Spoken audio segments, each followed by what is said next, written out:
ভাই একটা কথা কি জানো, হাসপাতালের ডাক্তাররা যেতদিন পর্যন্ত ওষুধ কোম্পানি থেকে কমিশন জিনিসটা বন্ধ করে না দিবে এতদিন পর্যন্ত আমরা রোগীরা কষ্ট পাবো। এটা একদম 100%। আপনি একটা হাসপাতালে যান না, রুগী দেখাতে যান, এখন ডাক্তার দেখাই আসবেন, নিচে দেখবেন যে 100 জন কম সিরিয়াল ধরছে আপনার রিসিপ্ট প্লেটে দেখার জন্য। ওদের কাজ কি? কোনো কাম আছে এখানে? রিসিপ্ট প্লেটটা নিয়ে টানাটানি করবে, অনেকজনের সিঁড়ি ফেলে রিসিপ্ট প্লেটটা টানাটানি করতে হতে একজন থেকে আমি একটু দেখি। ওদের কি কাজ?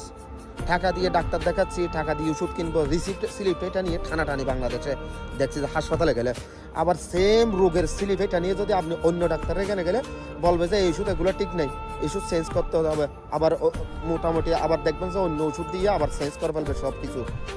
এই কমিশন, সব কিছুর মূল হচ্ছে কমিশন। ডাক্তাররা 100% কমিশন খায়। এই কমিশন জিনিসটা যতদিন পর্যন্ত বন্ধ করবে না, দেখবেন যে জিন্দাগিতে কোনোদিন রুগী ভালো হবে না।